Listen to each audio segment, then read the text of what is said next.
Sou peregrino aqui, em terra estranha estou, no reino. Bem-vindo ao podcast Estrangeiros e Peregrinos.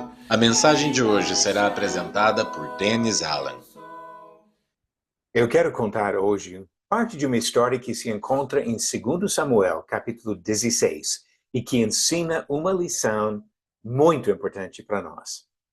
Davi, homem escolhido por Deus para reinar sobre Israel, teve uma vida cheia de tumulto. Na juventude, ele foi perseguido por seu predecessor, Saul.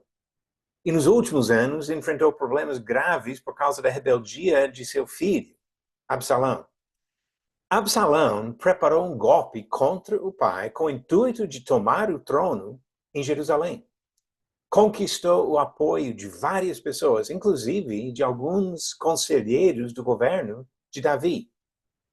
Quando Davi soube da tentativa de golpe, ele fugiu de Jerusalém para evitar uma batalha sangrenta na cidade. Na saída, vários homens encontraram-se com Davi, alguns jurando lealdade e outros amaldiçoando o rei e apoiando Absalão. Um dos homens que prometeu lealdade foi Ziba. Ziba foi servo de Mefibosete, o filho aleijado de Jonatas. Vai lembrar que Jonatas era melhor amigo de Davi e também filho do rei Saul. Então Mefibosete era neto do rei falecido, Saul. Ziba explicou que Mefibosete havia se posicionado contra Davi, com a esperança de que o reino voltasse para a casa do seu pai. Ouvindo essa história, Davi confiscou todas as propriedades de Mefibosete e as entregou a Ziba. Agora vamos pular para o fim da guerra. A guerra durou por algum tempo.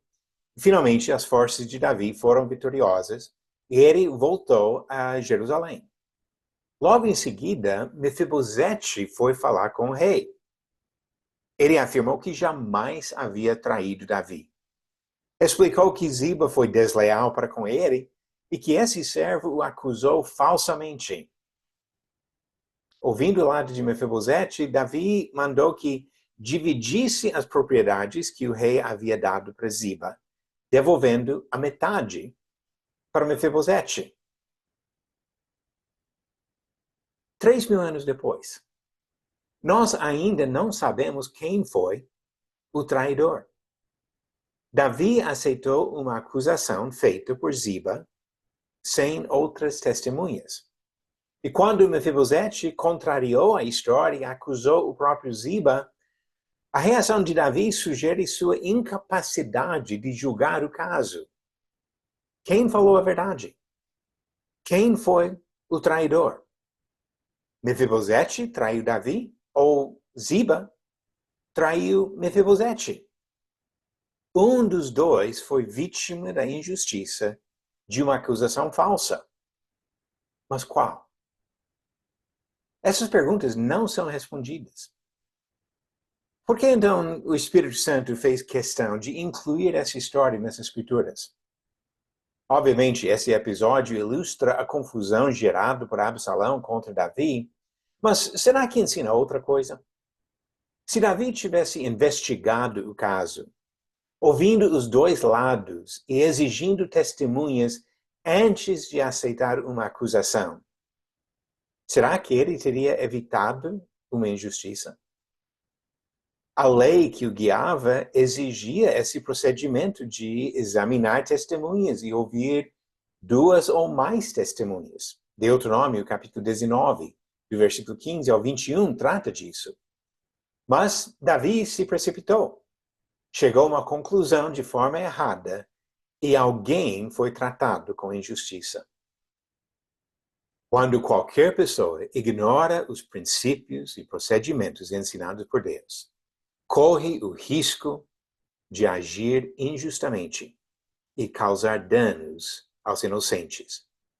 Por isso, nós devemos ter humildade de reconhecer nossas próprias limitações e nunca agir para condenar ninguém sem seguir cuidadosamente todos os princípios ensinados pelo Senhor. Julgar de outra forma é demonstrar nossa própria arrogância e causar prejuízos a pessoas inocentes. Obrigado por nos acompanhar nessa jornada pelas Escrituras. Volte amanhã para ouvir mais uma mensagem do podcast Estrangeiros e Peregrinos.